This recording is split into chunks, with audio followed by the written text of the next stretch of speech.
पार्थाय प्रतिबोधितां भगवता नारायणेन स्वयं व्यासेन गथितां पुराणमुनिना मध्ये महाभारतम् अद्वैतामृतवर्षिणीं भगवतीम् अष्टादशाध्यायिनीम् अम्ब त्वामनुसन्दधामि भगवद्गीते भवद्वेषिणीम् नमोऽस्तु ते व्यासविशालबुद्धे फुल्लारविन्दायतपत्रनेत्र येन त्वया भारततैलपूर्णः प्रज्वालितो ज्ञानमयप्रदीपः प्रपन्नपारिजाताय तोत्रवेत्रैकपाणये ज्ञानमुद्राय कृष्णाय गीतामृतदुहे नमः। सर्वोपनिषदो गावो दोग्धा गोपालनन्दनः पार्थो वत्सः सुधीर्भोक्ता दुग्धं गीतामृतं महत् वसुदेवसुतं देवं कंसचाणूरमर्दनम् देवकी परमानन्दं कृष्णं वन्दे जगद्गुरुम् भीष्मद्रोणतटा जयद्रथजला गान्धारनीलोपला शल्यग्राहवती कृपेण वहनी कर्णेन वेलाकुला अश्वत्थामविकर्णघोरमकरा दुर्योधनावर्तिनी सोत्तीर्णा खलु पाण्डवैरणनदी कैवर्तककेशवः पाराशर्यवचः सरोजममलं गीतार्थगन्धोत्कटम् नानाख्यानककेसरं हरिकथा सम्बोधनाबोधितम् लोके सज्जनषट्पदैरहरः पेपीयमानं मुदा भूयाद्भारतपङ्कजं कलिबलप्रध्वंसिनः श्रेयसे मूकं करोति वाचालं पङ्गुं लङ्घयते गिरिम् यत्कृपातमहं वन्दे परमानन्दमाधवम् यं ब्रह्मा वरुणेन्द्ररुद्रमरुतः स्तुन्वन्ति दिव्यैस्तवैः वेदैः साङ्गपदक्रमोपनिषदैः गायन्ति यं सामगाः ध्यानावस्थिततद्गतेन मनसा पश्यन्ति यं योगिनो यस्यान्तं न विदुःसुरासुरगणा देवाय तस्मै नमः। हरि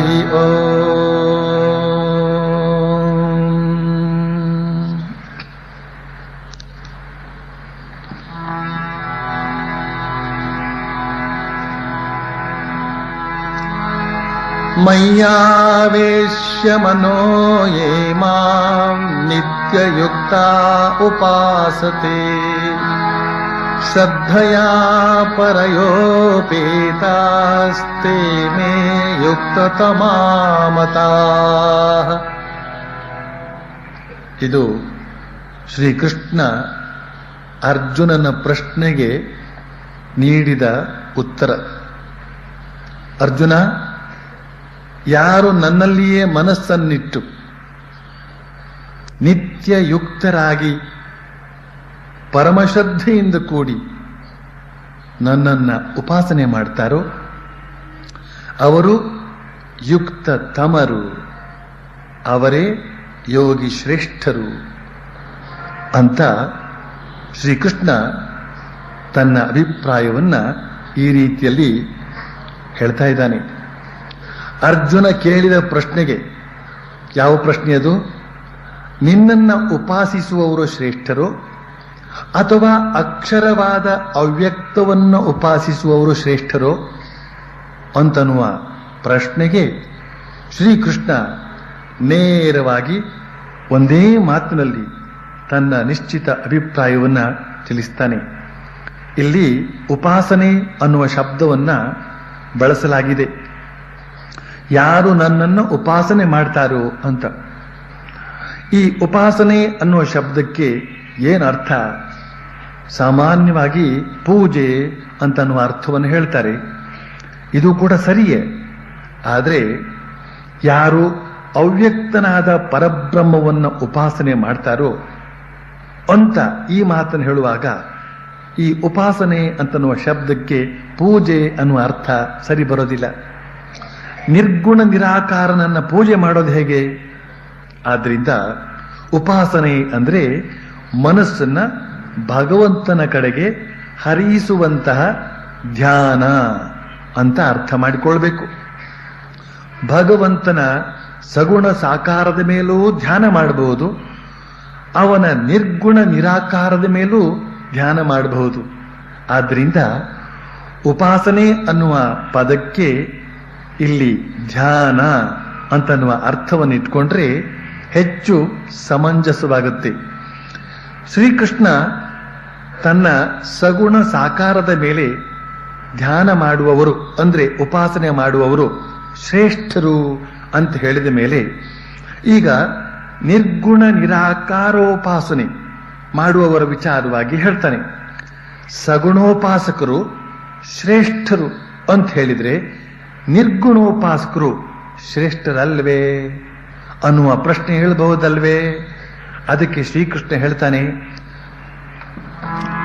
ಏತ್ವಕ್ಷರಮನಿರ್ದೇಶ್ಯಂ ಅವ್ಯಕ್ತಂ ಪರ್ಯುಪಾಸತೆ ಸರ್ವತ್ರ ಗಮಚಿಂತ್ಯಂಚ ಕೂಟಸ್ಥಂ ಅಚಲಂ ಧ್ರುವಂ ಸಂಯಮ್ಯೇಂದ್ರಿಯಗ್ರಾಮಂ ಸರ್ವತ್ರ ಸಮಬುದ್ಧಯಃ ತೇ ಪ್ರಾಪ್ನುವಂತಿ ಮಾಮೇವ ಸರ್ವಭೂತಹಿತೇ ರತಾಃ. ಇಂದ್ರಿಯ ಗ್ರಾಮವನ್ನ ಸಂಯಮ ಮಾಡಿಕೊಂಡು ಎಲ್ಲೆಲ್ಲೋ ಸಮಬುದ್ಧಿಯಿಂದ ಕೂಡಿದವರಾಗಿ ಮತ್ತು ಸರ್ವ ಜೀವರ ಹಿತದಲ್ಲಿಯೇ ನಿರತರಾಗಿ ನಿರ್ದೇಶಿಸುವುದಕ್ಕೆ ಅಂದ್ರೆ ತೋರಿಸಿಕೊಡುವುದಕ್ಕೆ ಅಸಾಧ್ಯವಾದ ಅವ್ಯಕ್ತವಾದ ಸರ್ವವ್ಯಾಪ್ತವಾದ ಅಚಿಂತ್ಯವಾದ ಕೂಟಸ್ಥವಾದ ಅಚಲವಾದ ಸ್ಥಿರವಾದ ಅಕ್ಷರವನ್ನ ಯಾರು ಉಪಾಸಿಸ್ತಾರೋ ಅವರು ಕೂಡ ನನ್ನನ್ನೇ ಪಡೀತಾರೆ ಅಂತ ಹೇಳ್ತಾನೆ ಶ್ರೀಕೃಷ್ಣ.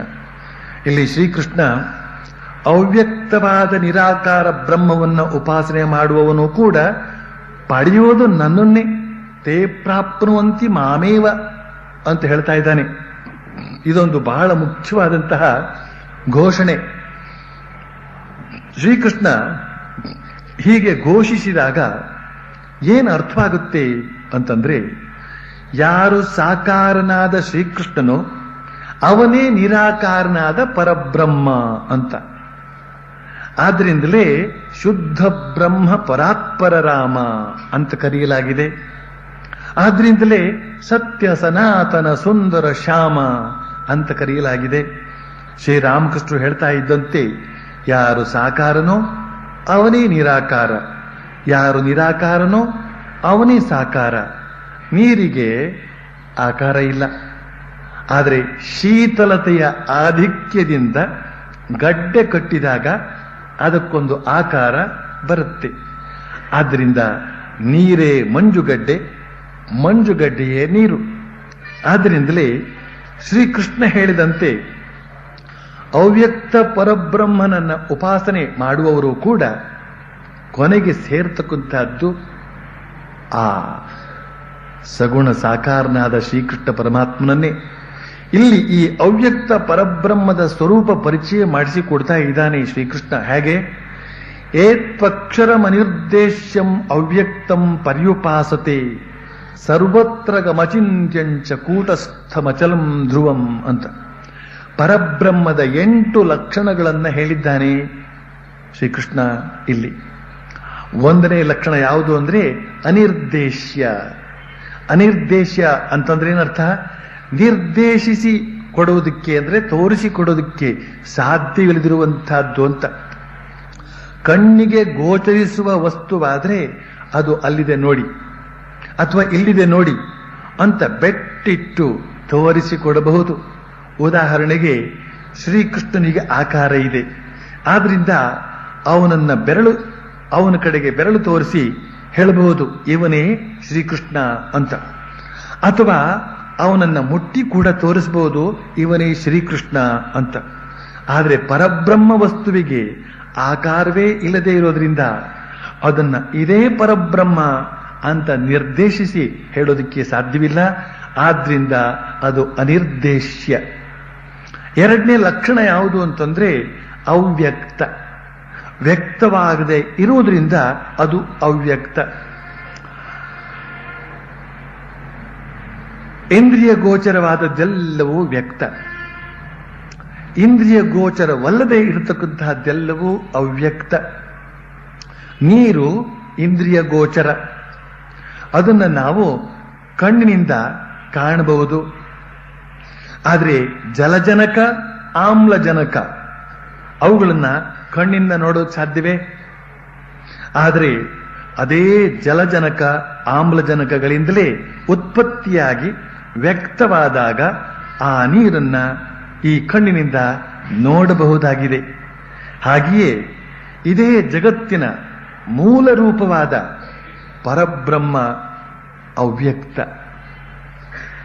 3ನೇ ಲಕ್ಷಣವನ್ನು ಹೇಳ್ತಾ ಇದ್ದಾನೆ ಶ್ರೀಕೃಷ್ಣ, ಸರ್ವತ್ರ ಗ ಅಂತ. ಸರ್ವತ್ರ ಗ ಅಂದ್ರೆ ಸರ್ವತ್ರವೂ ವ್ಯಾಪಿಸಿಕೊಂಡಿರುವಂತಹದ್ದು. ಇದನ್ನೇ ಈಶಾವಾಸ್ಯ ಉಪನಿಷತ್ತು ಹೇಳುತ್ತೆ.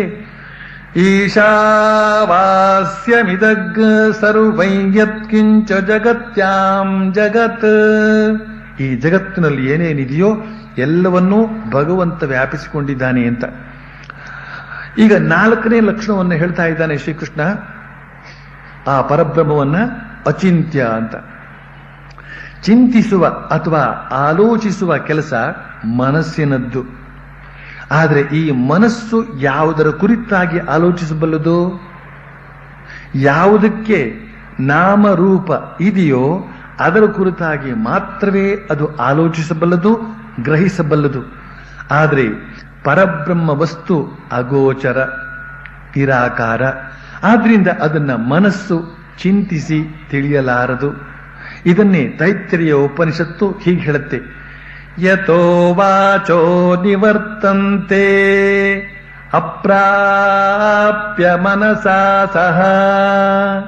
ಅಂದ್ರೆ ಪರಬ್ರಹ್ಮ ವಸ್ತುವನ್ನ ವಿವರಿಸುವುದಕ್ಕೆ ಹೊರಟಂತಹ ಮಾತುಗಳು ಮನಸ್ಸಿನ ಸಮೇತವಾಗಿ ಹಿಂತಿರುಗಿದುವು ಅಂತ. ಹಾಗಂದ್ರೆ ಏನರ್ಥ? ಮಹತ್ತಿಗಿಂತಲೂ ಮಹತ್ತಾದ, ಅಣುವಿಗಿಂತಲೂ ಅಣುವಾದ ಪರಬ್ರಹ್ಮ ವಸ್ತುವಿನ ಕುರಿತಾಗಿ ಮಾತಿನಿಂದಲೂ ತಿಳಿಸೋದಕ್ಕೆ ಸಾಧ್ಯವಿಲ್ಲ, ಮನಸ್ಸಿನಿಂದಲೂ ಗ್ರಹಿಸೋದಕ್ಕೆ ಸಾಧ್ಯವಿಲ್ಲ ಅಂತ. ಆದ್ರಿಂದ ಅದು ಅಚಿಂತ್ಯ. ಅದೊಂದು ಮಾತ್ರ ಎಂಜಲಲ್ಲ. ಶ್ರೀರಾಮಕೃಷ್ಣರ ಭಾಷೆಯಲ್ಲಿ ಹೇಳೋದಿದ್ರೆ ಅದೊಂದು ಮಾತ್ರ ಎಂಜಲಲ್ಲ. ಬಾಕಿ ಉಳಿದಂತಹ ಎಲ್ಲ ವಸ್ತುಗಳು ಕೂಡ, ಎಲ್ಲ ವಿಷಯಗಳು ಕೂಡ ಒಂದು ಕಣ್ಣಿನಿಂದ ಎಂಜಲಾಗಿದೆ, ಇಲ್ಲವೇ ಕಿವಿಯಿಂದಲೂ ಎಂಜಲಾಗಿದೆ, ಇಲ್ಲವೇ ಪಂಚೇಂದ್ರಿಯಗಳು ಯಾವುದಾದ್ರೂ ಒಂದು ಇಂದ್ರಿಯದಿಂದ ಅದು ಎಂಜಲಾಗಿದೆ.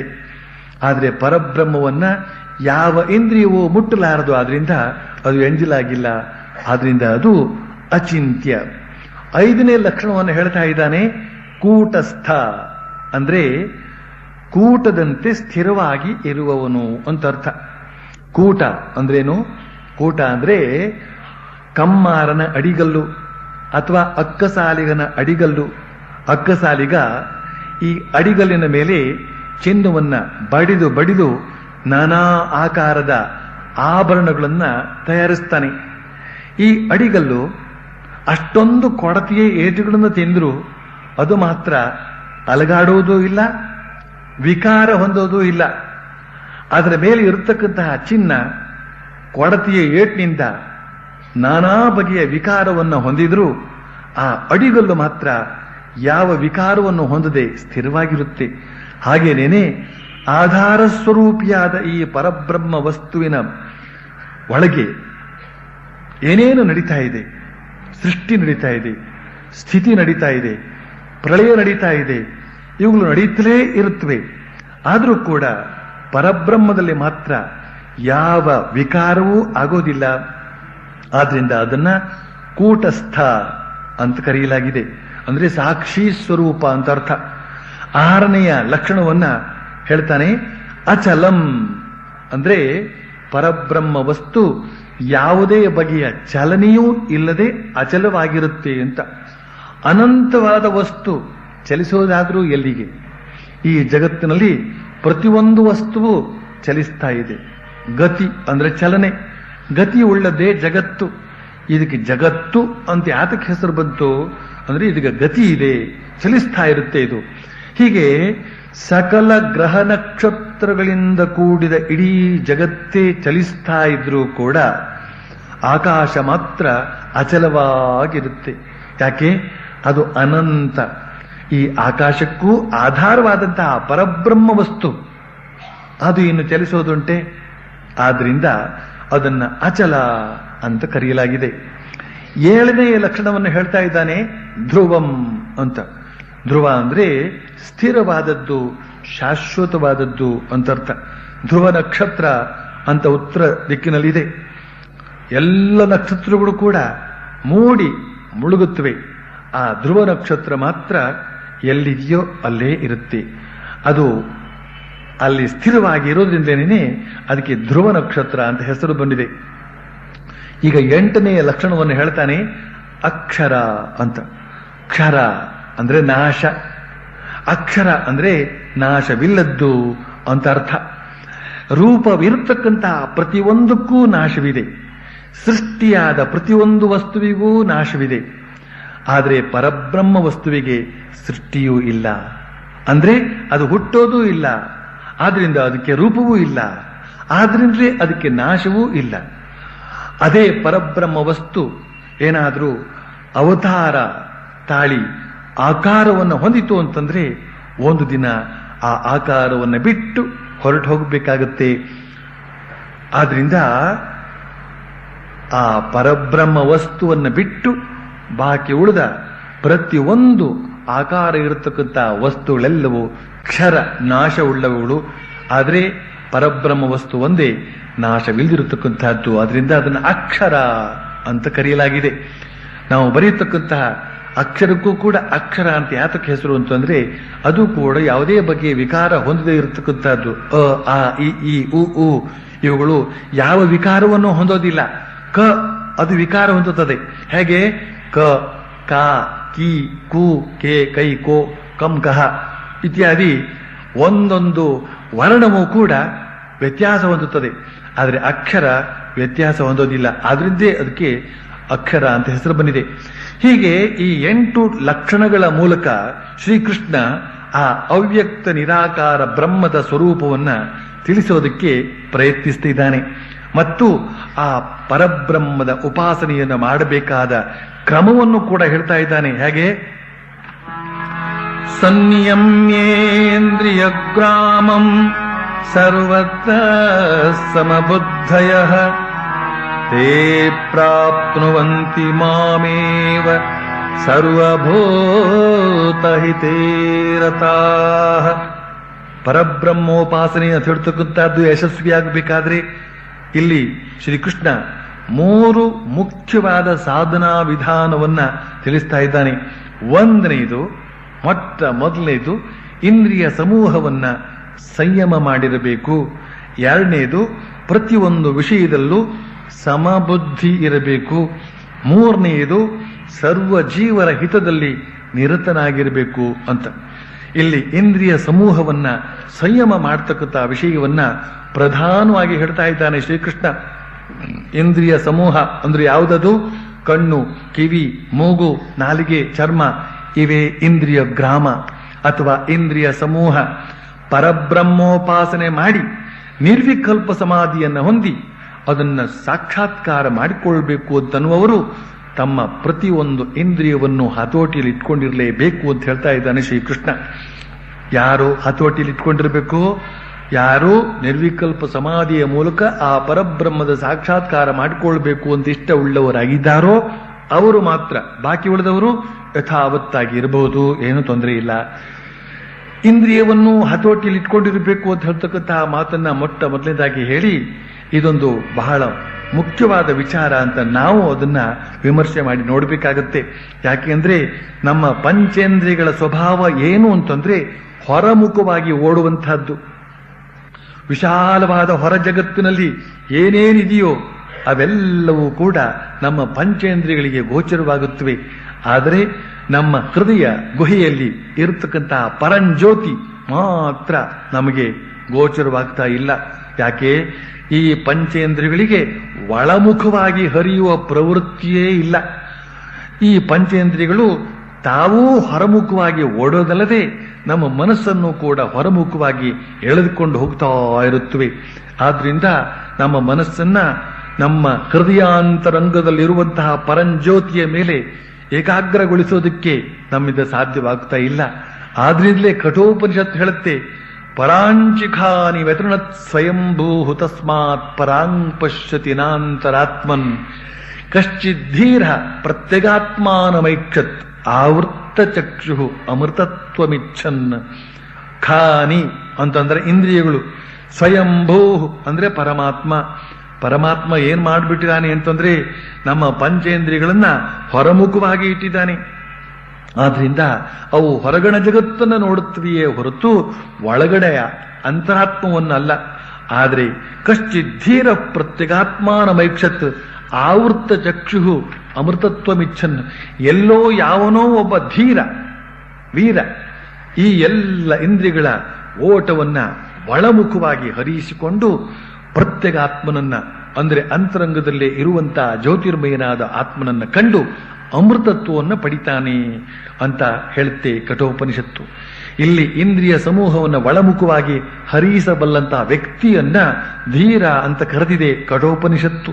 ಇದರಿಂದ ನಮಗೆ ಗೊತ್ತಾಗುತ್ತೆ ಈ ಇಂದ್ರಿಯ ಸಮೂಹವನ್ನ ಹತೋಟಿಗೆ ತಂದುಕೊಂಡು ಒಳಗೆ ತಿರುಗಿಸುವಂತಹ ಕೆಲಸ ಎಷ್ಟು ಕಷ್ಟಕರವಾದದ್ದು ಅಂತ ಶ್ರೀಕೃಷ್ಣನೇ ಈ ಸಂಬಂಧವಾಗಿ ಇನ್ನೊಂದೆಡೆ ಹೇಳ್ತಾ ಇದ್ದಾನೆ.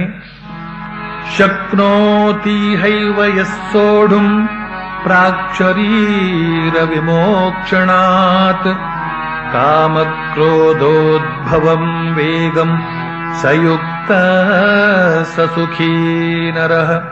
ಅಂದ್ರೆ ಯಾವ ಮನುಷ್ಯ ಶರೀರ ತ್ಯಾಗ ಮಾಡುವ ಮೊದಲೇ ಈ ಕಾಮಕ್ರೋಧಗಳ ವೇಗವನ್ನ ಸಹಿಸಿಕೊಳ್ಳಬಲ್ಲನೋ ತಡೆದುಕೊಳ್ಳಬಲ್ಲನೋ ಅವನೇ ಯೋಗಿ, ಅವನೇ ಸುಖಿ ಅಂತ. ಇಲ್ಲಿ ಶ್ರೀಕೃಷ್ಣ ಶರೀರ ತ್ಯಾಗ ಮಾಡುವ ಮೊದಲೇ ಯಾರು ಈ ಕಾಮಕ್ರೋಧಗಳ ವೇಗವನ್ನ ಸಹಿಸಿಕೊಳ್ತಾರೋ ಅಂತ ಹೇಳಿದಂತಹ ಮಾತು ತುಂಬಾ ಸ್ವಾರಸ್ಯವಾಗಿದೆ. ಮನುಷ್ಯ ಮರಣ ಹೊಂದಿದ ಮೇಲೆ ಅವನ ಶರೀರ ಅಂತ ಹೇಳ್ತಕ್ಕಂಥದ್ದು ಕೇವಲ ಕಟ್ಟಿಗೆಯ ತುಂಡು. ಕಟ್ಟಿಗೆ ತುಂಡಿಗೆ ಎಲ್ಲಿದೆ ಕಾಮ, ಎಲ್ಲಿದೆ ಕ್ರೋಧ? ಅಲ್ಲದೆ ಶ್ರೀಕೃಷ್ಣ ಹೇಳಿದ ಹಾಗೆ ಈ ಕಾಮಕ್ರೋಧಗಳ ವೇಗ ಅಂತ ಹೇಳ್ತಕ್ಕಂಥ ಈ ಮಾತು ಇನ್ನೂ ಮಹತ್ವದ್ದು. ಕಾಮಕ್ರೋಧಗಳ ವೇಗ ಹೇಗಿರುತ್ತೆ ಅಂತಂದ್ರೆ ಜೋಗದ ಜಲಪಾತದ ಹಾಗೆ. ಜೋಗದ ಜಲಪಾತವನ್ನು ಯಾರಿಂದಾದರೂ ತಡೆಯೋದಕ್ಕೆ ಸಾಧ್ಯವೇ? ವಿವೇಕ ಚೂಡಾಮಣಿ ಅಂತ ಒಂದು ಗ್ರಂಥ ಇದೆ. ಅಲ್ಲಿ ಒಂದು ಶ್ಲೋಕ ಬರುತ್ತೆ, ಬಹಳ ಸ್ವಾರಸ್ಯವಾಗಿದೆ. ಶಬ್ದಾದಿಭಿ ಪಂಚಭಿರೇವ ಪಂಚ ಪಂಚತ್ವಮಾಪು ಸ್ವಗುಣೇನ ಬದ್ಧಾ ಕುರಂಗ ಮಾತಂಗ ಪತಂಗ ಮೀನ ಭೃಂಗ ನರಃ ಪಂಚಭಿರಂಚಿತ ಕಿಂ. ಕುರಂಗ ಅಂದ್ರೆ ಜಿಂಕೆ, ಮಾತಂಗ ಅಂದ್ರೆ ಆನೆ, ಪತಂಗ ಅಂದ್ರೆ ಮಿಡತೆ, ಭೃಂಗ ಅಂದ್ರೆ ದೊಂಬಿ, ಮೀನು ಅಂದ್ರೆ ಮೀನು. ಇವುಗಳಲ್ಲಿ ಒಂದೊಂದು ಜೀವಿಯೂ ಕೂಡ ಒಂದೊಂದೇ ಇಂದ್ರಿಯದ ಆಕರ್ಷಣೆಗೆ ಒಳಗಾಗಿ ನಾಶ ಹೊಂದುತ್ತದೆ. ಜಿಂಕೆ ಬೇಟೆಗಾರ ಮಾಡುವಂತಹ ಹಿತಕರವಾದ ಶಬ್ದವನ್ನು ಆಲಿಸ್ತಾ ಆ ಬೇಟೆಗಾರನ ಬಲೆಯೊಳಗೆ ಬಲಿಯಾಗಿಬಿಡುತ್ತೆ. ಗಂಡಾನೆ ಹೆಣ್ಣಾನೆಯ ಸ್ಪರ್ಶ ಸುಖಕ್ಕಾಗಿ ಹಾತರದು ಹೋಗಿ ಮನುಷ್ಯನ ಸ್ವಾಧೀನವಾಗಿ ಬಿಡುತ್ತೆ. ಪತಂಗಕ್ಕೆ ರೂಪದ ಚಪಲ, ಅದು ದೀಪದ ಬೆಳಕಿನಿಂದ ಆಕರ್ಷಿತವಾಗಿ ಸುಟ್ಟು ಸತ್ತು ಹೋಗಿಬಿಡುತ್ತೆ. ಮೀನಿಗೆ ನಾಲಿಗೆಯ ಚಪಲ, ಅದು ಬೆಸ್ತರವನ್ನು ಇಟ್ಟಂತಹ ಗಾಳವನ್ನು ನುಂಗೋದಕ್ಕೆ ಹೋಗಿ ಅವನ ಹೊಟ್ಟೆಯೊಳಗೆ ಸೇರಿಬಿಡುತ್ತೆ. ಇನ್ನು ಈ ದುಂಬಿ ಕಮಲದ ಪರಿಮಳದಿಂದ ಆಕರ್ಷಿತವಾಗಿ ವಿಶಾಲವಾಗಿ ಅರಳಿಕೊಂಡಿರತಕ್ಕಂತಹ ಕಮಲದ ಒಳಗೆ ಸೇರಿಕೊಂಡು ಆ ಮಧುವನ್ನು ಹೀರುವಾಗ ಸಂಜೆ ಆಗಿಬಿಡುತ್ತೆ, ಕಮಲ ಮುಚ್ಚಿಕೊಂಡು ಬಿಡುತ್ತೆ. ಆಗ ಒಳಗಿರುವ ದುಂಬಿ ಆಲೋಚಿಸುತ್ತೆ, ನಾಳೆ ಬೆಳಿಗ್ಗೆ ಕಮಲ ಅರಳುತ್ತೆ, ಹೊರಗೆ ಹಾರಿ ಹೋಗುತ್ತೇನೆ ಅಂತ. ಆದರೆ ಅದೇ ರಾತ್ರಿ ಆ ಕೊಳಕ್ಕೆ ಕೆಲವು ಆನೆಗಳು ಬಂದುಬಿಟ್ಟವು, ಜಲಕ್ರೀಡೆ ಆಡಿದವು, ಆ ಕಮಲದ ಗಿಡಗಳನ್ನು ಕಿತ್ತು ದಡದ ಮೇಲೆ ಎಸೆದವು, ಹೊರಟು ಹೋಗಿಬಿಟ್ಟು. ಬೆಳಗಾಯಿತು, ಸೂರ್ಯೋದಯವಾಯಿತು. ಆದರೆ ಕಮಲ ಮಾತ್ರ ಅರಳಲೇ ಇಲ್ಲ, ದುಂಬಿ ಹೊರಗೆ ಬರಲೇ ಇಲ್ಲ. ಅಲ್ಲೇ ಅದು ನಾಶವಾಯಿತು ಅಂತ ಹೇಳಬೇಕಾಗೇ ಇಲ್ಲ. ಹೀಗೆ ಈ ಒಂದೊಂದು ಜೀವಿಯು ಒಂದೊಂದೇ ಇಂದ್ರಿಯದ ಚಪಲದಿಂದ ಆಕರ್ಷಿತವಾಗಿ ಮೃತ್ಯುವನ್ನು ಅಪ್ಪುವಾಗ ಇನ್ನು ಈ 5 ಇಂದ್ರಿಯಗಳು ಸಮಾನವಾಗಿ ಪಟುತರವಾಗಿರುವಂತಹ ಮನುಷ್ಯನ ಗತಿ ಏನು ಅಂತನ್ನುವ ಪ್ರಶ್ನೆಯನ್ನು ಹಾಕುತ್ತೆ ವಿವೇಕ ಚೂಡಾಮಣಿ. ಆದ್ದರಿಂದ ಮನಸ್ಸನ್ನು ಚಂಚಲಗೊಳಿಸಿ ಏಕಾಗ್ರತೆಯನ್ನು ನಾಶ ಮಾಡುವಂತಹ ಈ ಇಂದ್ರಿಯಗಳ ಚಪಲವನ್ನು ನಿಗ್ರಹಿಸಬೇಕಾಗತ್ತೆ ಪರಬ್ರಹ್ಮೋಪಾಸನೆ ಮಾಡತಕ್ಕಂಥವನು. ಇನ್ನೊಂದು ಅಂಶ ಯಾವುದು ಅಂತಂದ್ರೆ ಸರ್ವತ್ರ ಸಮಬುದ್ಧಿ. ಸರ್ವ ವಿಷಯದಲ್ಲೂ ಸಮಬುದ್ಧಿಯಿಂದಿರಬೇಕಾದ್ದು ಬಹಳ ಮುಖ್ಯ. ಯಾಕೆ ಅಂದ್ರೆ ಸಮತ್ವಂ ಯೋಗ ಉಚ್ಯತೆ, ಸಮತ್ವವೇ ಯೋಗ ಅಂತ ಶ್ರೀಕೃಷ್ಣ ಈ ಹಿಂದೆ ಹೇಳಿದ್ದ. ಜೀವನದಲ್ಲಿ ಸುಖ ದುಃಖ, ಲಾಭ ನಷ್ಟ, ಜಯ ಅಪಜಯ, ಶೀತ ಉಷ್ಣ, ಇದೇ ಮೊದಲಾದಂತಹ ದ್ವಂದ್ವಗಳು ನಮ್ಮ ಮನಸ್ಸನ್ನು ಕುಲಕಾಡಿ ಬಿಡುತ್ತವೆ. ನಮ್ಮ ಮನಸ್ಸು ಸುಖ ಬಂದಾಗ ಹಿಗ್ಗಿ ಮೇಲೇರುತ್ತೆ, ದುಃಖ ಬಂದಾಗ ಕುಗ್ಗಿ ಕೆಳಗೆಳೆದು ಬಿಡುತ್ತೆ, ಲಾಭವಾದಾಗ ಹಿಗ್ಗಿ ಹೀರೆಕಾಯಿ ಆಗುತ್ತೆ, ನಷ್ಟವಾದಾಗ ತಗ್ಗಿ ಸೋರೆಕಾಯಿ ಆಗುತ್ತೆ. ಈ ರೀತಿ ಯಾವಾಗ ಈ ದ್ವಂದ್ವಕ್ಕೆ ಒಳಗಾಗಿ ನಮ್ಮ ಮನಸ್ಸು ಡೋಲಾಯಮಾನವಾಗಿ ಇದು ಬಿಟ್ರೆ ಅಲ್ಲಿ ಸಮತ್ವವನ್ನು ನೆಲೆಗೊಳಿಸುವುದು ಹೇಗೆ? ಆದ್ರಿಂದ ಜೀವನದಲ್ಲಿ ಎದುರಾಗತಕ್ಕಂತಹ ದ್ವಂದ್ವಗಳನ್ನ ಸಮಬುದ್ಧಿಯಿಂದ ಕಂಡು ಮನಸ್ಸಿನ ಸಮತೋಲವನ್ನ ಕಾಪಾಡಿಕೊಳ್ಳಬೇಕು. ಅಲ್ಲದೆ ಸರ್ವತ್ರ ಸಮಬುದ್ಧಿ ಅಂತ ಹೇಳಿದ್ರೆ ಸರ್ವಜೀವರನ್ನು ಆತ್ಮಭಾವದಿಂದ ಕಾಣುವುದರ ಮೂಲಕ ಸಮದೃಷ್ಟಿಯನ್ನು ಬೆಳೆಸಿಕೊಳ್ಳಬೇಕು ಅಂತನ್ನೋದು ಇನ್ನೊಂದು ಅರ್ಥ. ಬಡವರಾಗಲಿ, ಶ್ರೀಮಂತರಾಗಲಿ, ಪಂಡಿತರಾಗಲಿ, ಪಾಮರರಾಗಲಿ, ಸ್ತ್ರೀಯರಾಗಲಿ, ಪುರುಷರಾಗಲಿ, ಪ್ರತಿಯೊಬ್ಬರ ಹಿನ್ನೆಲೆಯಲ್ಲಿಯೂ ಇರುವಂಥದ್ದು ಮಾತ್ರ ಅದೇ ಚೈತನ್ಯ, ಅದೇ ಸಚಿದಾನಂದ ಸ್ವರೂಪಿಯಾದ ಪರಬ್ರಹ್ಮ ವಸ್ತುವೆ. ಈಶಾವಾಸ್ಯ ಉಪನಿಷತ್ ಹೇಳುತ್ತೆ, ಯಸ್ತು ಸರ್ವಾಣಿ ಭೂತಾನ್ಯಾತ್ಮೈವಾಭೂದ್ವಿಜಾನತಃ ತತ್ರ ಕೋ ಮೋಹಃ ಶೋಕ ಏಕತ್ವಮನುಪಶ್ಯತಃ. ಯಾರು ಸರ್ವಜೀವರನ್ನು ತನ್ನ ಆತ್ಮವೇ ಅಂತ ಅರಿತಾನೋ ಅವನಿಗೆ ಮೋಹವೆಲ್ಲಿಯದು, ಶೋಕವೆಲ್ಲಿಯದು ಅಂತ. ನಾವು ಶೋಕಕ್ಕೆ ಗುರಿಯಾಗೋದು ಯಾವಾಗ ಅಂದ್ರೆ ಮೋಹವನ್ನು ಬೆಳೆಸಿಕೊಂಡಾಗ. ಇವರು ನಮ್ಮವರು, ಅವರು ಪರಕೀಯರು ಅಂತ ಹೇಳ್ತಕ್ಕಂಥ ದೃಷ್ಟಿ ಯಾವಾಗ ಇರುತ್ತೆ ಅಂತಂದ್ರೆ ನಮ್ಮ ಬುದ್ಧಿಯಲ್ಲಿ ಭ್ರಮೆ ಸೇರಿಕೊಂಡಿರುವಾಗ. ಆದರೆ ವಿವೇಕವನ್ನು ಉಪಯೋಗಿಸಿ ಈ ಭ್ರಮೆಯನ್ನು ಹೋಗಲಾಡಿಸಿಕೊಂಡಾಗ ತಾರತಮ್ಯ ದೃಷ್ಟಿ ಅಂತ ಹೇಳ್ತಕ್ಕಂಥದ್ದು ದೂರವಾಗಿ ಸಮತ್ವ ದೃಷ್ಟಿ ಉತ್ಪನ್ನವಾಗುತ್ತೆ. ಆಗ ಮಾತ್ರ ಯಾವ ಆತ್ಮವನ್ನು ನಾವು ನಮ್ಮ ಹೃದಯದಲ್ಲಿ ಕಾಣಬೇಕಾಗಿದೆಯೋ ಅದೇ ಆತ್ಮವನ್ನ ಸರ್ವರಲ್ಲಿಯೂ ಕಾಣುವಂತಹ ಸಾಮರ್ಥ್ಯ ಬರುತ್ತೆ. ಬಳಿಕ ಇನ್ನೊಂದು ಅಂಶವನ್ನು ಹೇಳ್ತಾನೆ ಶ್ರೀಕೃಷ್ಣ. ಬ್ರಹ್ಮೋಪಾಸನೆ ಮಾಡತಕ್ಕಂತಹ ಮನುಷ್ಯ ಸರ್ವ ಜೀವರ ಹಿತದಲ್ಲಿ ನಿರತನಾಗಿರಬೇಕು ಅಂತ. ಅಂದ್ರೆ ಸರ್ವ ಜೀವರಿಗೂ ಕಾಲಕಾಲಕ್ಕೆ ಊಟ ವಸತಿಗಳನ್ನು ಒದಗಿಸಿಕೊಡ್ತಾನೆ ಅಂತ ಹೀಗೆ ಅರ್ಥ ಅಲ್ಲ.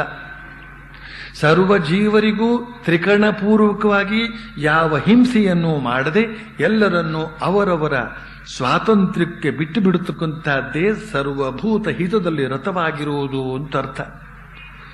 ಸರ್ವರ ಶ್ರೇಯಸ್ಸಿಗೆ ಪ್ರಾರ್ಥಿಸಿಕೊಳ್ತಾ ಸರ್ವರಿಗೂ ಶುಭ ಕೋರ್ತಕ್ಕಂಥದ್ದು ಕೂಡ ಸರ್ವಭೂತ ಹಿತದಲ್ಲಿ ನಿರತನಾಗತಕ್ಕಂಥದ್ದು ಅಂತಲೇ ಅರ್ಥ. ಈ ಸಾಧನೆಯ ಸ್ವಾರಸ್ಯವನ್ನು ನಾವು ಗಮನಿಸಬೇಕು. ಏನು ಅಂತಂದ್ರೆ, ಯಾವಾಗ ನಾವು ಸರ್ವರ ಶ್ರೇಯಸ್ಸಿಗಾಗಿ ಪ್ರಾರ್ಥಿಸಿಕೊಳ್ತೇವೋ ಮತ್ತು ಸರ್ವರಿಗೂ ಶುಭವನ್ನೇ ಕೋರ್ತೇವೋ ಆಗ ಪ್ರತಿಯಾಗಿ ಸರ್ವ ಜೀವರ ಕಡೆಯಿಂದ ಸರ್ವ ದಿಕ್ಕುಗಳಿಂದಲೂ ಕೂಡ ಆ ಶುಭ ಅಂತ ಹೇಳ್ತಕ್ಕಂಥದ್ದು ನಮ್ಮ ಕಡೆಗೆ ಬರುತ್ತವೆ, ಹರಿದುಕೊಂಡು ಬರುತ್ತವೆ. ಆ ಶುಭಾಶಯಗಳು, ಆ ಎಲ್ಲ ಜೀವಿಗಳ ಶುಭಾಶಯಗಳು ನಮ್ಮೆಡೆಗೆ ಹರಿದುಕೊಂಡು ಬರುತ್ತವೆ. ಅಲ್ಲದೆ ಇನ್ನೊಂದು ಬಹಳ ಮುಖ್ಯವಾದ ವಿಚಾರ ಏನು ಅಂತಂದ್ರೆ, ಮುಂದೆ ನಾವು ಯಾವ ಸರ್ವವ್ಯಾಪಿಯಾದ ಪರಬ್ರಹ್ಮದ ಸಾಕ್ಷಾತ್ಕಾರ ಮಾಡಿಕೊಳ್ಳಬೇಕಾಗಿದೆಯೋ ಅದೇ ಪರಬ್ರಹ್ಮ ವಸ್ತು ಸರ್ವಜೀವರಲ್ಲೂ ಆವಿರ್ಭವಿಸಿರೋದನ್ನ ಈಗಿನಿಂದಲೇ ಭಾವಿಸಿ ಪ್ರೀತಿ ವಿಶ್ವಾಸಗಳನ್ನು ತಾಳಬೇಕಾದ್ದು, ಮೈತ್ರಿ ಭಾವದಿಂದ ಇರಬೇಕಾದ್ದು ತುಂಬಾ ಅವಶ್ಯಕ. ಆದ್ದರಿಂದಲೇ ಶ್ರೀಕೃಷ್ಣ ಹೇಳ್ತಾನೆ, ಬ್ರಹ್ಮೋಪಾಸನೆ ಮಾಡುವವರು ಸರ್ವ ಜೀವರ ಹಿತದಲ್ಲಿ ನಿರತನಾಗಿರಬೇಕು ಅಂತ. ಇಲ್ಲಿ ಶ್ರೀಕೃಷ್ಣ ಆ ಅವ್ಯಕ್ತ ಪರಬ್ರಹ್ಮದ ಸ್ವರೂಪ ವರ್ಣನೆಯನ್ನ ಹಾಗೂ ಅದನ್ನು ಸಾಕ್ಷಾತ್ಕರಿಸಿಕೊಳ್ಳೋದಕ್ಕೆ ಬೇಕಾದಂತಹ ಸಾಧನಾ ವಿನ್ಯಾಸವನ್ನ ವರ್ಣಿಸಿದಾಗ ಅದು ಎಷ್ಟು ಕಷ್ಟಕರವಾದ ಕೆಲಸ ಅಂತನ್ನುವ ಭಾವನೆ ನಮ್ಮಲ್ಲಿ ಈಗ ಉಂಟಾಗಿರಬಹುದು. ಅದು ಅತ್ಯಂತ ಕಷ್ಟಕರವಾದ ಕೆಲಸ ಅಂತ ಹೇಳ್ತಕ್ಕಂಥ ಭಾವನೆ ಉಂಟಾದ್ರೆ ಅದು ಸರಿಯಾದ್ದೇ. ಯಾಕೆಂದ್ರೆ ಶ್ರೀಕೃಷ್ಣನ ಉದ್ದೇಶವೂ ಕೂಡ ಅದು ಅತ್ಯಂತ ಕಷ್ಟದ ಕೆಲಸ ಅನ್ನುವ ಭಾವನೆಯನ್ನು ನಮ್ಮಲ್ಲಿ ಮೂಡಿಸ್ತಕ್ಕಂಥದ್ದೇ ಆಗಿದೆ. ಈ ಮಾತು ನಮಗೆ ಅವನ ಮುಂದಿನ ವಾಣಿಯಿಂದ ಸ್ಪಷ್ಟವಾಗುತ್ತೆ. ಅವನು ಹೇಳ್ತಾನೆ, ಕ್ಲೇಶೋಧಿಕತರಸ್ತೇಷಾಂ ಅವ್ಯಕ್ತಾಸಕ್ತಚೇತಸಾಂ ಅವ್ಯಕ್ತಾ ಹಿ ಗತಿರ್ದುಃಖಂ ದೇಹವದ್ಭಿರವಾಪ್ಯತೆ. ಅವ್ಯಕ್ತ ಬ್ರಹ್ಮದಲ್ಲಿ ಆಸಕ್ತವಾದ ಮನಸ್ಸುಳ್ಳವರಿಗೆ ಕ್ಲೇಶ ಅಂದ್ರೆ ದುಃಖ ಅಧಿಕತರವಾಗಿರುತ್ತೆ. ಯಾಕೆ ಅಂದ್ರೆ ಅವ್ಯಕ್ತ ಬ್ರಹ್ಮವನ್ನ ಪ್ರಾಪ್ತಿ ಮಾಡಿಕೊಳ್ತಕ್ಕಂತಹ ಮಾರ್ಗ ಅತ್ಯಂತ ಕಠಿಣವಾದದ್ದು ಅಂತ. ಇಲ್ಲಿ ಶ್ರೀಕೃಷ್ಣ ತಾನು ಹೇಳಬೇಕೆಂದಿರುವ ಅಭಿಪ್ರಾಯವನ್ನು ಸ್ಪಷ್ಟಪಡಿಸ್ತಾ ಇದ್ದಾನೆ. ಅವ್ಯಕ್ತ ಬ್ರಹ್ಮವನ್ನ ಅಂದ್ರೆ ನಿರಾಕಾರ ಬ್ರಹ್ಮವನ್ನ ಅಂದ್ರೆ ಪರಬ್ರಹ್ಮವನ್ನ ಉಪಾಸನೆ ಮಾಡುವವರು ಕೊನೆಗೆ ನನ್ನನ್ನೇ ಹೊಂದೋದಾದ್ರೂ ಆ ಮಾರ್ಗ ಅತ್ಯಂತ ಕಠಿಣ ಅಂತ ಎಚ್ಚರಿಕೆ ನೀಡ್ತಾ ಇದ್ದಾನೆ. ಈಗ ಇಂತಹ ಸಂದರ್ಭದಲ್ಲಿ ನಮ್ಮಲ್ಲೊಂದು ಸಮಸ್ಯೆಯ ಪರಿಸ್ಥಿತಿ ಹುಟ್ಟಿಕೊಳ್ಳೋದಕ್ಕೆ ಸಾಧ್ಯವಿದೆ. ಏನು ಅಂತಂದ್ರೆ, ಸಗುಣ ಬ್ರಹ್ಮೋಪಾಸನೆ ಮಾಡತಕ್ಕಂತಹ ಭಕ್ತರು ತಮ್ಮ ಮಾರ್ಗವೇ ಸರಿಯಾದ್ದು, ನಿರ್ಗುಣೋಪಾಸನೆ ಸೂಕ್ತವಾದ ಮಾರ್ಗವಲ್ಲ, ಶ್ರೀಕೃಷ್ಣನೇ ಅದನ್ನು ಸ್ಪಷ್ಟಪಡಿಸಿದ್ದಾನೆ ಅಂತನ್ನುವ ವಾದವನ್ನು ಮುಂದೊಡ್ಡುವ ಸಂಭವವಿದೆ. ಜನರಲ್ಲಿ ಭಿನ್ನಾಭಿಪ್ರಾಯ ಹುಟ್ಟಿಕೊಳ್ಳೋದೆಲ್ಲ ಹೀಗೆಯೇ. ಭಿನ್ನಾಭಿಪ್ರಾಯವನ್ನ ಹುಟ್ಟಿಸಿಕೊಂಡು ಅಥವಾ ಭಿನ್ನಾಭಿಪ್ರಾಯ ಹುಟ್ಟಿ ಮುಷ್ಟಿ ಇತ್ಯಾದಿಗೆ ಕಾರಣವಾಗತಕ್ಕಂತಹದ್ದು. ಹೀಗೆ ಇದಕ್ಕೆ ಭಗವಂತ ಕಾರಣನಲ್ಲ, ಜನರ ಬುದ್ಧಿದೋಷವೇ ಕಾರಣ. ಶ್ರೀಕೃಷ್ಣ ನಿರ್ಗುಣ ಬ್ರಹ್ಮೋಪಾಸನೆ ಅಂತ ಹೇಳ್ತಕ್ಕಂತಹದ್ದು ಶರೀರ ಉಳ್ಳವರಿಗೆ, ಅಂದ್ರೆ ಶರೀರಾಭಿಮಾನಿಗಳಿಗೆ ಅತ್ಯಂತ ಕಷ್ಟಕರವಾದ ಮಾರ್ಗ ಅಂತ ಹೇಳಿದಾನೆಯೇ ಹೊರತು ಅದು ಅಸಾಧ್ಯ ಅಂತ ಹೇಳ್ತಕ್ಕಂತಹ ಮಾತನ್ನು ಅವನು ಹೇಳಿಲ್ಲ. ಆದರೆ ಕಷ್ಟಕರವಾದ ಮಾರ್ಗ ಅನ್ನೋದೇನೋ ನಿಜವೇ. ತುಳಸಿದಾಸರು ಹೇಳ್ತಾರೆ, ಅವ್ಯಕ್ತದ ಉಪಾಸಕರನ್ನ ಭಗವಂತ ವಿವೇಕಿಯಾದ ಹಿರಿಯ ಮಗುನನ್ನ ಹೇಗೋ ಹಾಗೆ ನೋಡಿಕೊಳ್ತಾನೆ, ಆದರೆ ಭಕ್ತನನ್ನ ಭಗವಂತ ಕಿರಿಯ ಮಗುವನ್ನ ಹೇಗೆ ನೋಡಿಕೊಳ್ಬೇಕು ಆ ರೀತಿಯಲ್ಲಿ ಕೈ ಹಿಡಿದು ನಡೆಸ್ತಾನೆ ಅಂತ.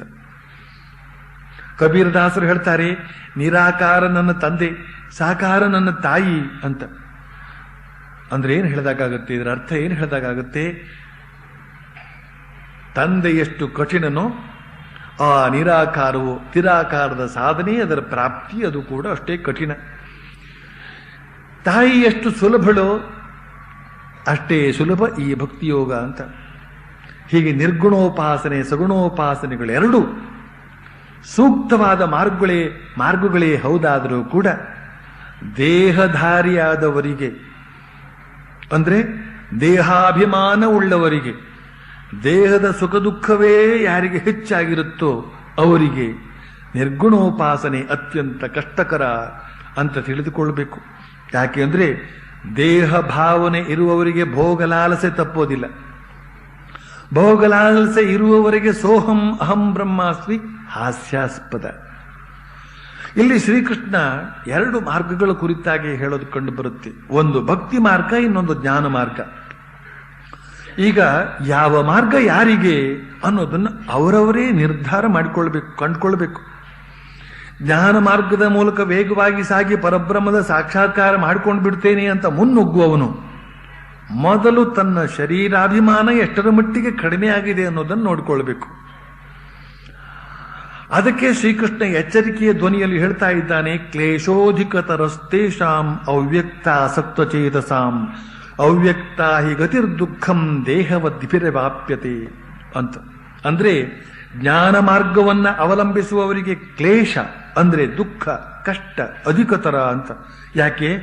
ಈ ದೇಹ ಅಂತ ಹೇಳ್ತಕ್ಕಂಥದ್ದು ಇರುವವರಿಗೆ ದೇಹಾಭಿಮಾನ ಅನ್ನೋದು ಇದ್ದೇ ಇರುತ್ತದಲ್ಲ. ಸತ್ವ ರಜಸ್ಸು ತಮೋ ಗುಣಗಳಿಂದ ಕೂಡಿದಂತ ಈ ದೇಹ ಮನಸ್ಸುಗಳು ಮನುಷ್ಯನನ್ನ ಈ ಇಂದ್ರಿಯ ಗಮ್ಯವಾದಂತಹ ಈ ಲೋಕಕ್ಕೆ ಕಟ್ಟಿ ಬಿಗಿದಿಟ್ಟಿದೆ.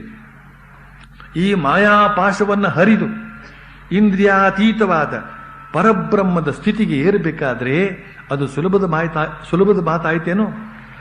ಇದೇ ಭಗವದ್ಗೀತೆಯಲ್ಲಿ ಶ್ರೀಕೃಷ್ಣ ಹಿಂದೆ ಹೇಳಿದ್ದುಂಟು, ದೈವೀ ಹೇಷಾ ಗುಣಮಯಿ ಮಮ ಮಾಯಾ ದುರತ್ಯಯ ಮಮ ಮಾಯಾ ದುರತ್ಯಯ.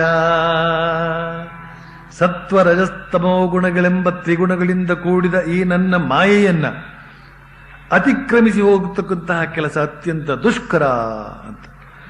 ಈ ಕುರಿತಾಗಿ ಶ್ರೀರಾಮಕೃಷ್ಣ ಒಂದು ಕತೆ ಹೇಳ್ತಾ ಇದ್ರು. ಆ ಕತೆ ನಿಮ್ಮಲ್ಲಿ ಹಲವಾರು ಜನರಿಗೆ ಆಗಲೇ ಗೊತ್ತಿದೆ. ಹೊಸಬರು ಕೂಡ ತಿಳ್ಕೊಳ್ಳಿ ಅಂತ ಹೇಳ್ತಕ್ಕಂಥ ಕಾರಣದಿಂದ ಹೇಳ್ತಾ ಇದ್ದೇನೆ. ಒಮ್ಮೆ ನಾರದ ಶ್ರೀಕೃಷ್ಣನನ್ನ ಕೇಳ್ಕೊಳ್ತಾನೆ, ಕೃಷ್ಣ ನನಗೊಮ್ಮೆ ನಿನ್ನ ಮಾಯೆಯನ್ನ ತೋರಿಸ್ಕೊಡ್ತೀಯಾ? ಅದನ್ನು ನೋಡ್ಬೇಕು ಅಂತ ಆಸೆಯಾಗಿದೆ ಅಂತ. ನಾರದ ಯಾತಕ್ಕಾದ್ರೂ ಹಾಕಿ ಕೇಳಿದ್ನೋ ಗೊತ್ತಿಲ್ಲ. ಬಹುಶಃ ತಾನು ಹೇಗಿದ್ರೂ ಮಾಯೆಯನ್ನು ಮೀರಿದವನು, ಕೃಷ್ಣನ ಮಾಯೆ ತನ್ನನ್ನೇನೋ ಮಾಡಲಾರದು ಅಂತನೋ ಭಾವನೆ ಇರಬಹುದೋ ಏನೋ. ಅದಕ್ಕೆ ಶ್ರೀಕೃಷ್ಣ ಹೇಳ್ತಾನೆ, ಆಗ್ಲಿ ಸಕಾಲದಲ್ಲಿ ತೋರಿಸ್ತೇನೆ ಅಂತ. ಒಂದಾನೊಂದು ದಿನ ಶ್ರೀಕೃಷ್ಣ ನಾರದನೊಂದಿಗೆ ವಾಯು ಸೇವನೆ ಮಾಡ್ತಾ ಒಂದಾನೊಂದು ಕಾಡಿನ ಮಾರ್ಗವಾಗಿ ಬರ್ತಾನೆ. ಅಲ್ಲಿ ಶ್ರೀಕೃಷ್ಣ ನಾರದನಿಗೆ ಹೇಳ್ತಾನೆ, ನಾರದ ಬಾಯಾರಿಕೆಯಾಗಿದೆ, ಸ್ವಲ್ಪ ನೀರು ತೆಗೆದುಕೊಂಡು ಬರ್ತೀಯಾ ಅಂತ. ನಾರದ ತಕ್ಷಣ ನೀರಿಗಾಗಿ ಹೊರಡ್ತಾನೆ. ಅಲ್ಲೇ ಕಾಡಿನ ಅಂಚಿನಲ್ಲಿ ಒಂದು ಹಳ್ಳಿ. ಆ ಹಳ್ಳಿಯಲ್ಲಿನ ಒಂದು ಮನೆಗೆ ಹೋಗಿ ನಾರದ ಬಾಗಿಲು ತಟ್ತಾನೆ. ಬಾಗಿಲು ತೆರೆಯಿತು. ಒಬ್ಬಳು ಯುವತಿ, ಸುಂದರಿಯಾದಂಥ ಯುವತಿ ಬಾಗಿಲು ತೆರೆದು ಕೇಳ್ತಾಳೆ, ಏನ್ ಬೇಕು ಅಂತ. ಈಗ ನಾರದ ಏನ್ ಹೇಳಬೇಕಾಗಿತ್ತು? ಸ್ವಲ್ಪ ನೀರು ಬೇಕು ಅಂತ ಅಲ್ವೇ? ಆದ್ರೆ ಆ ಯುವತಿಯ ಮನಮೋಹಕ ರೂಪ, ಅವಳ ಸುಂದರವಾದ ಮೈಕಟ್ಟು, ಅವಳು ತನ್ನ ಮೃದು ಮಧುರವಾದ ಕಂಠದಿಂದ ಏನು ಬೇಕು ಅಂತ ಕೇಳಿದ ರೀತಿ, ಇವುಗಳನ್ನೆಲ್ಲ ಕಂಡು ನಾರದ ನೀರು ಕೇಳೋದನ್ನ ಮರ್ತೆ ಬಿಟ್ಟು ನೀನು ಬೇಕು ಅಂದ.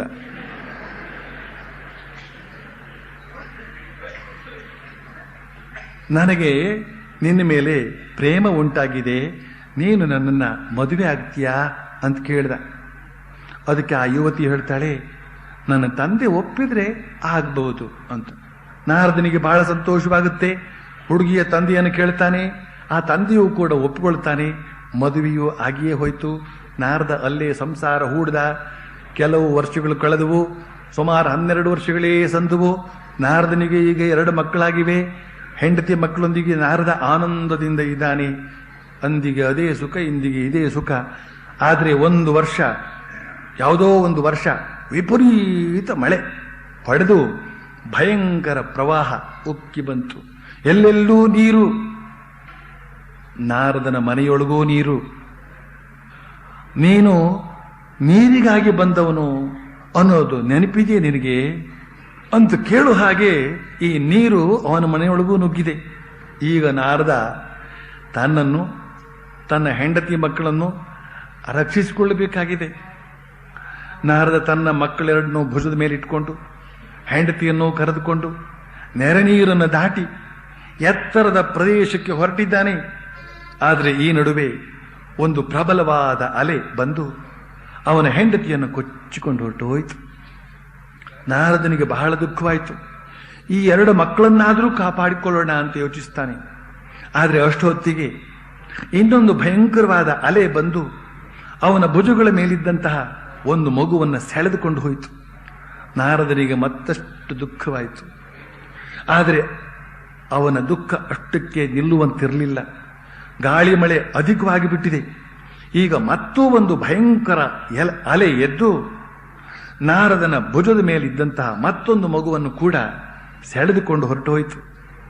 ನಾರದ ತನ್ನ ಹೆಂಡತಿ ಮಕ್ಕಳನ್ನು ಕಳೆದುಕೊಂಡು ತನ್ನ ದುರ್ಗತಿಗಾಗಿ ದುಃಖಿಸ್ತಾ ಇರುವ ಹೊತ್ತಿಗೆ ಇನ್ನೂ ಒಂದು ದೊಡ್ಡ ಅಲೆ ಬಂದು ನಾರದನನ್ನ ಸೆಳೆದುಕೊಂಡು ಹೋಗಿ ಒಂದು ದಡದ ಮೇಲೆ ಅಪ್ಪಳಿಸಿಬಿಟ್ಟಿತು. ನಾರದ ಅಲ್ಲಿ ಬೆಪ್ಪತ್ತ ಕಡಿಯಂತೆ ಬಿದ್ದುಕೊಂಡು ಚಿಂತಿಸ್ತಾ ಇದ್ದಾನೆ. ಆಹಾ, ನನ್ನ ರತ್ನದಂತಹ ಹೆಂಡತಿಯ ಮಕ್ಕಳೆಲ್ಲ ಹೋಗ್ಬಿಟ್ರಲ್ಲ, ಅಯ್ಯೋ ನನ್ನ ವಿಧಿಯೇ ಅಂತ ಅಳ್ತಾ ಇದ್ದಾನೆ. ಮಾಯೆಗೆ ಸಿಕ್ಕಿದರೆ ಬಾಯಿ ಬಿಟ್ಟುಕೊಂಡು ಅಳೋದು ಹೇಗೆ ಅಂದ್ರೆ ಹೀಗೆ. ಈ ಹೊತ್ತಿಗೆ ಸರಿಯಾಗಿ ಅಲ್ಲೇ ಸಮೀಪದಿಂದ ಒಂದು ಕರೆ ಕೇಳಿ ಬರ್ತಾ ಇದೆ. ಮೆಲುದನಿಯಿಂದ, ಮೃದುವಾಣಿಯಿಂದ ಕೇಳಿ ಬರ್ತಾ ಇದೆ, ನಾರದ ಬೇಗ ನೀರು ತೆಗೆದುಕೊಂಡು ಬಾರಪ್ಪ ಅಂತ. ನಾರದನಿಗೆ ಆಶ್ಚರ್ಯವಾಯಿತು.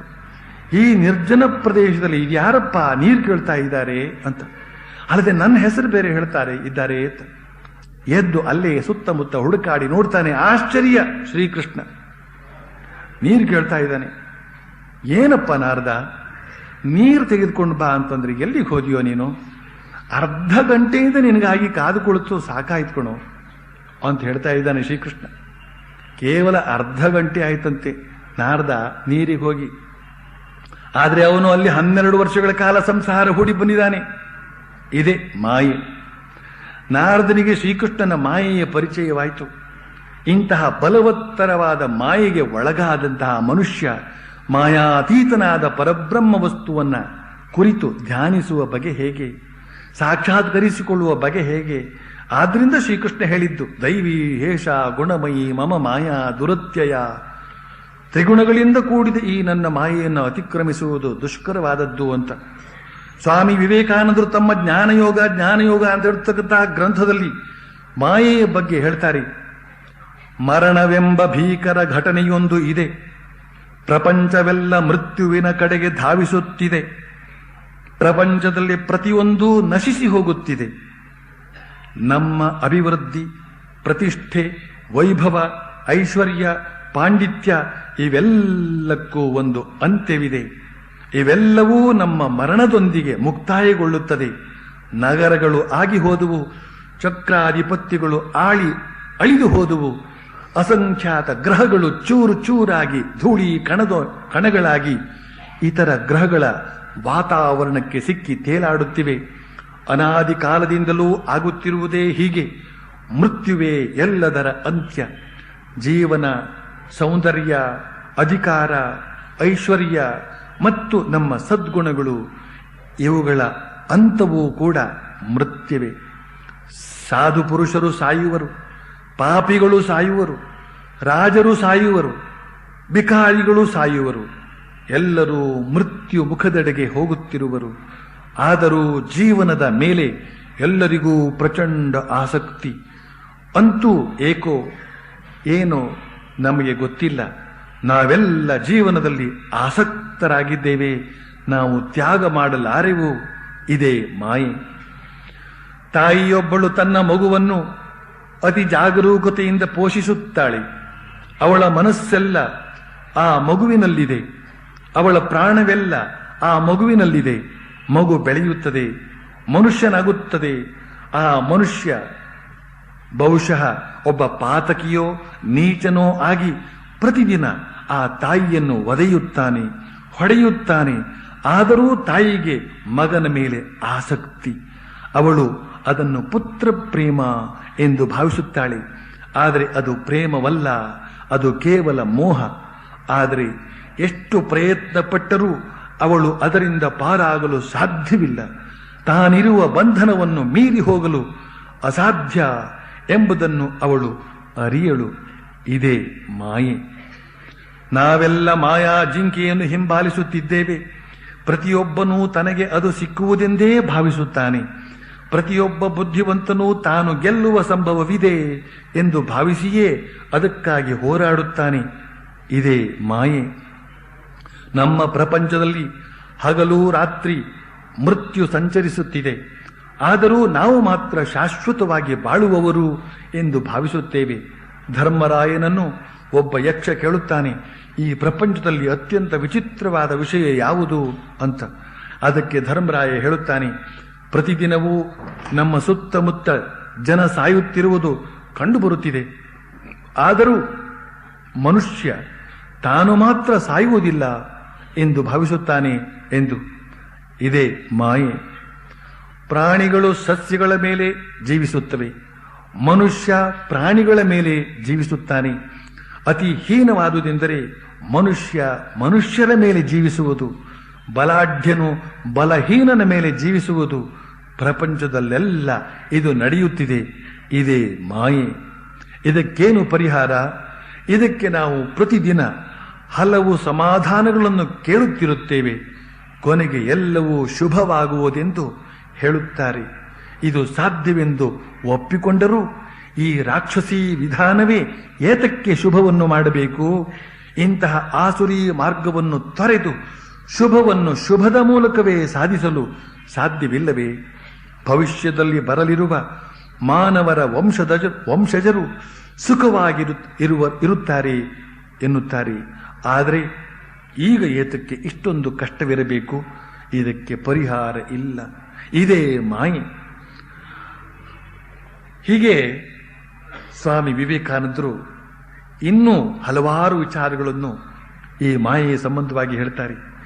ಇಂತಹ ಮಾಯಾ ಪ್ರಪಂಚದಲ್ಲಿ ದೇಹ ಬುದ್ಧಿಯಿಂದ ಇರತಕ್ಕಂತಹ ಮನುಷ್ಯ ಮಾಯಾತೀತನಾದ ಪರಬ್ರಹ್ಮನನ್ನು ಸಾಕ್ಷಾತ್ಕರಿಸಿಕೊಳ್ಳಬೇಕು ಅಂತಂದ್ರೆ ಅದು ಕ್ಲೇಶವೇ ಸರಿ. ಆದ್ರಿಂದಲೇ ಶ್ರೀಕೃಷ್ಣ ಹೇಳ್ತಾನೆ, ಕ್ಲೇಶೋಧಿಕತರಸ್ತೇಷಾಂ ಅವ್ಯಕ್ತಾಸಕ್ತಚೇತಸಾಂ ಅವ್ಯಕ್ತಾ ಹಿ ಗತಿರ್ದುಃಖಂ ದೇಹವದ್ಭಿರವಾಪ್ಯತೆ. ಹಾಗಾದ್ರೆ ಈ ಮಾಯಾ ಪ್ರಪಂಚದಿಂದ ಪಾರಾಗೋದಕ್ಕೆ ಸಾಧ್ಯ ಇಲ್ವೇ? ಪಾರಾಗೋದು ಹೇಗೆ?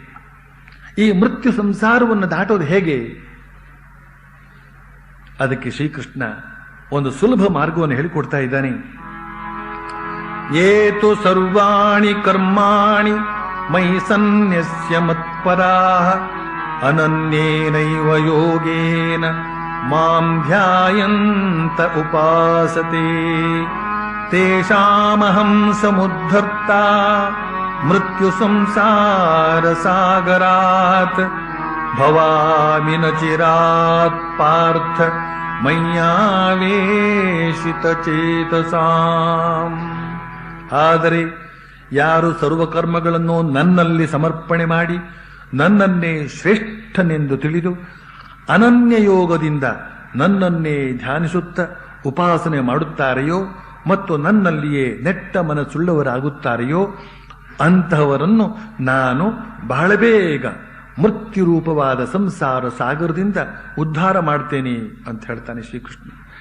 ಇಲ್ಲಿ ಶ್ರೀಕೃಷ್ಣ ಭಕ್ತಿಯೋಗದ ಅತ್ಯಂತ ಸುಲಭ ಸಾಧನೆಯನ್ನು ಹೇಳಿಕೊಡ್ತಾ ಇದ್ದಾನೆ.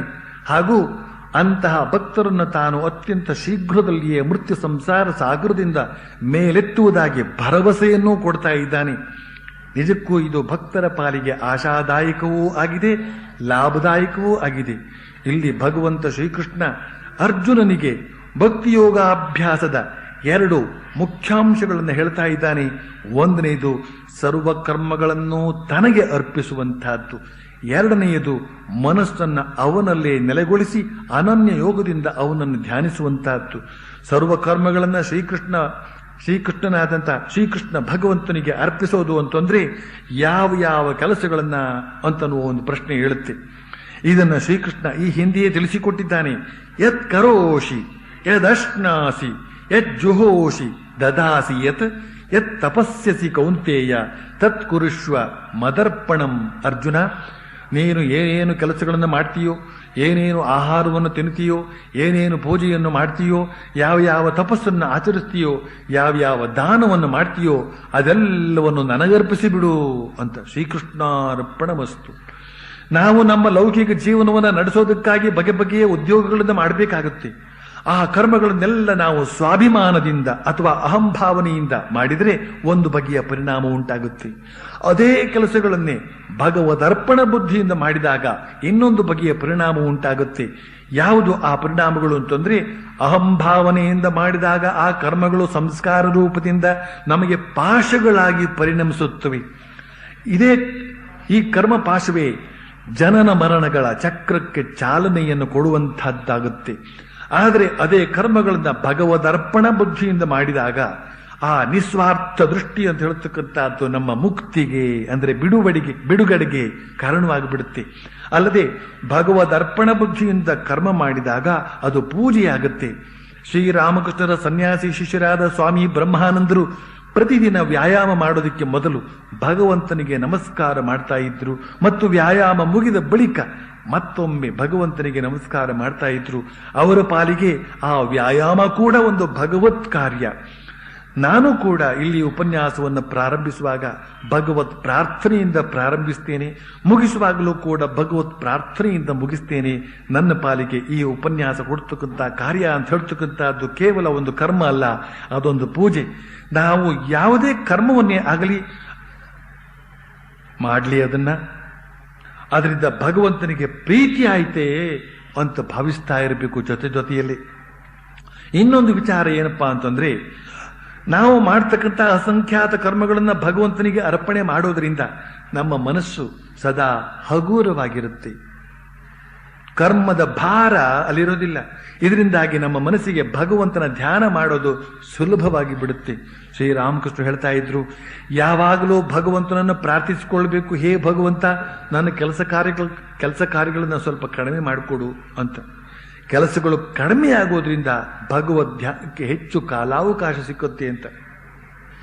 ಕರ್ಮವನ್ನ ಭಗವಂತನಿಗೆ ಅರ್ಪಣೆ ಮಾಡೋದು ಎಷ್ಟು ಮುಖ್ಯವೋ, ಅನವಶ್ಯಕವಾದ ಕರ್ಮ ಪರಂಪರೆಗಳನ್ನ ಹಮ್ಮಿಕೊಳ್ಳತಕ್ಕಂತಹದ್ದು ಕೂಡ ಸರಿಯಲ್ಲ, ಅದನ್ನು ಕಡಿಮೆ ಮಾಡಿಕೊಳ್ಬೇಕು. ಇನ್ನೊಂದು ಮಾತನ್ನು ಹೇಳಿದ್ನಲ್ಲ ಶ್ರೀಕೃಷ್ಣ, ಯದಶ್ನಾಸಿ ತತ್ಕುರುಷ್ವ ಮದರ್ಪಣಂ ಅಂತ. ನಾವು ಏನೇನನ್ನ ಆಹಾರವಾಗಿ ಸ್ವೀಕರಿಸ್ತೇವೋ ಅದನ್ನು ಕೂಡ ಭಗವಂತನಿಗೆ ಅರ್ಪಿಸಬೇಕಂತೆ. ಇದರಿಂದಾಗಿ 2 ಲಾಭ ಇದೆ. ಮೊದಲನೆಯ ಲಾಭ ಏನು ಅಂತ ಹೇಳಿದ್ರೆ, ನಾವು ಭಗವತ್ ಪ್ರೀತ್ಯರ್ಥವಾಗಿಯೇ ಆಹಾರ ಸ್ವೀಕರಿಸೋದ್ರಿಂದ ನಾಲಿಗೆಯ ಚಾಪಲ್ಯ ಹತೋಟಿಗೆ ಬರುತ್ತೆ. ಅಲ್ಲದೆ ನಾವು ತಿನ್ನತಕ್ಕಂಥ ಆಹಾರವನ್ನು ಭಗವಂತನಿಗೆ ಅರ್ಪಿಸೋದ್ರಿಂದ ಅದು ನಮ್ಮ ಪಾಲಿಗೆ ಪ್ರಸಾದವಾಗುತ್ತೆ. ಪ್ರಸಾದವನ್ನು ಸ್ವೀಕರಿಸೋದ್ರಿಂದ ಮನಸ್ಸು ಪ್ರಸನ್ನವಾಗುತ್ತೆ. ಪ್ರಸಾದೇ ಸರ್ವ ದುಃಖಾನಾಂ ಹಾನಿರಸ್ಯೋಪಜಾಯತೆ ಪ್ರಸನ್ನ ಚೇತಸೋ ಯಾಶು ಬುದ್ಧಿ ಪರ್ಯವತಿಷ್ಠತೆ ಅಂತ ಭಗವದ್ಗೀತೆ ಇನ್ನೊಂದು ಕಡೆ ಹೇಳಿದೆ. ನೀನು ಯಾವ ಪೂಜೆಯನ್ನು ಮಾಡ್ತೀಯೋ ಅದನ್ನು ನನಗೆ ಅರ್ಪಿಸು ಅಂತ ಹೇಳಿದಂತಹ ಈ ಮಾತಿನಲ್ಲಿ ಇನ್ನೊಂದು ಸೂಕ್ಷ್ಮ ಇದೆ. ಏನು ಅಂತಂದ್ರೆ, ಸಾಮಾನ್ಯವಾಗಿ ಈ ಕರ್ಮ ಅನ್ನೋದೇ ನಮ್ಮಲ್ಲಿ ಅಹಂಕಾರವನ್ನು ಉತ್ಪತ್ತಿ ಮಾಡಿಸ್ತದೆ. ನಾನು ಛತ್ರ ಕಟ್ಟಿಸಿದೆ, ನಾನು ಆಸ್ಪತ್ರೆ ಕಟ್ಟಿಸಿದೆ, ನಾನು ಹಾಗೆ ಮಾಡಿದೆ, ನಾನು ಹೀಗೆ ಮಾಡಿದೆ ಅಂತ ಹೇಳಿಕೊಂಡು ಜಂಬ ಕೊಚ್ಚಿಕೊಳ್ಳತಕ್ಕಂಥವರನ್ನ ನಾವು ನೋಡೇ ಇದ್ದೇವೆ.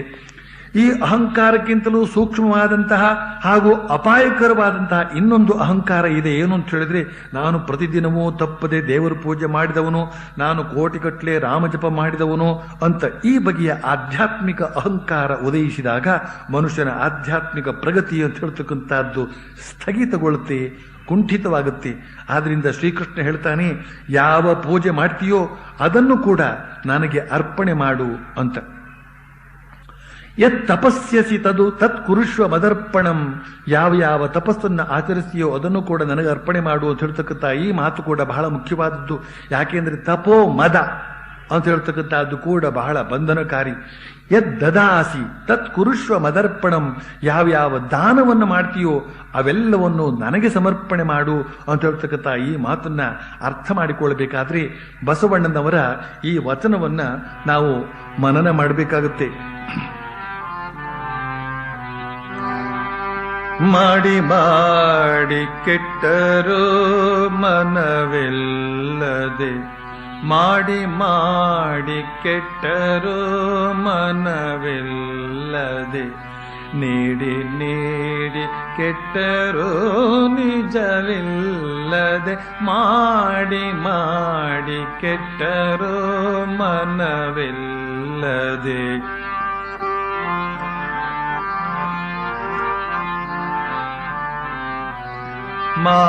ಮಾಡಿದೆನೆಂಬುದು ಮನದಲ್ಲಿ ಹೊಳೆದರೆ, ಮಾಡಿದೆನೆಂಬುದು ಮನದಲ್ಲಿ ಹೊಳೆದರೆ, ನೀಡಿದೆನೆಂಬುದು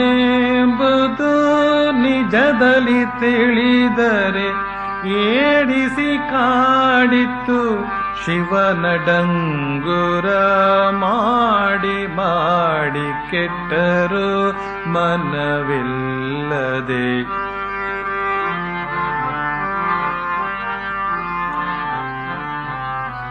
ಮಾಡಿದೆ ನೆನ್ನದಿರಾಲಿಂಗಕ್ಕೆ, ಮಾಡಿದೆ ನೆನ್ನದಿರಾಲಿಂಗಕ್ಕೆ, ನೀಡಿದೆ ನೆನ್ನದಿರಾಜಂಗಮಕ್ಕೆ, ಮಾಡುವ ನೀಡುವ ನಿಜ ಗುಣ ಉಳ್ಳವರ, ಮಾಡುವ ನೀಡುವ ನಿಜ ಗುಣ ಉಳ್ಳವರ, ಕೂಡಿಕೊಂಡಿಪ್ಪ ನಮ್ಮ ಕೂಡಲ ಸಂಗಯ್ಯ, ಮಾಡಿ ಮಾಡಿ ಕೆಟ್ಟರೋ ಮನವಿಲ್ಲದೆ, ನೀಡಿ ನೀಡಿ ಕೆಟ್ಟರೂ ನಿಜವಿಲ್ಲದೆ, ಮಾಡಿ ಮಾಡಿ ಕೆಟ್ಟರೂ ಮನವಿಲ್ಲದೆ, ಮಾಡಿ ಮಾಡಿ ಕೆಟ್ಟರೂ ಮನವಿಲ್ಲದೆ. ಭಗವಂತ ನಮ್ಮಲ್ಲಿ ಆವಿರ್ಭಾವವಾಗಬೇಕಾದ್ರೆ, ಭಗವಂತ ನಮ್ಮನ್ನ ಕೂಡಿಕೊಳ್ಳಬೇಕಾದ್ರೆ ನಾವು ಮಾಡತಕ್ಕಂಥ ಕರ್ಮಗಳ ಹೊರೆ ನಮ್ಮ ತಲೆಯ ಮೇಲೆ ಇರಬಾರದು. ಈ ಕರ್ಮಗಳ ಹೊರೆಯನ್ನು ಹೋಗಲಾಡಿಸಿಕೊಳ್ಳೋದಕ್ಕೆ ಸುಲಭ ಉಪಾಯ ಏನು? ಅವುಗಳನ್ನೆಲ್ಲ ಶ್ರೀಕೃಷ್ಣಾರ್ಪಣಮಸ್ತು ಅಂತ ಹೇಳ್ತಾ ಅವನಿಗೆ ಅರ್ಪಿಸಿ ಬಿಡ್ತಕ್ಕಂಥದ್ದು. ಅದನ್ನೇ ಶ್ರೀಕೃಷ್ಣ ಹೇಳ್ತಾ ಇದ್ದಾನೆ, ಏತು ಸರ್ವಾಣಿ ಕರ್ಮಾಣಿ ಮಯಿ ಸನ್ಯಸ್ಯ ಮತ್ಪರಾಹ ಅನನ್ಯೇನೈವ ಯೋಗೇನ ಮಾಂ ಧ್ಯಾಯಂತ ಉಪಾಸತೆ, ತೇಷಾಮಹಂ ಸಮುದ್ಧರ್ತ ಮೃತ್ಯು ಸಂಸಾರ ಸಾಗರಾತ್, ಭವಾನಿ ನಚಿರಾತ್ ಪಾರ್ಥ ಮಯ್ಯಾವೇಶಿತ ಚೇತಸಾಂ ಅಂತ ಇಲ್ಲಿಯವರೆಗೆ ಹೇಳಿ ಇಂದಿನ ಉಪನ್ಯಾಸವನ್ನ ಇಲ್ಲಿಗೆ ಮುಗಿಸ್ತೇನೆ. ಶ್ರೀಕೃಷ್ಣನ ಕೃಪೆಯಿಂದ ನಾಳೆ ಸಂಜೆ ಇದೇ ಹೊತ್ತಿಗೆ ಮತ್ತೆ ಇಲ್ಲಿ ಸೇರೋಣ. ವಸುದೇವಸುತಂ ದೇವಂ ಕಂಸಚಾಣೂರಮರ್ದನಂ ದೇವಕೀ ಪರಮಾನಂದಂ ಕೃಷ್ಣಂ ವಂದೇ ಜಗದ್ಗುರುಂ. ಹರಿ ಓಂ ತತ್ಸತ್.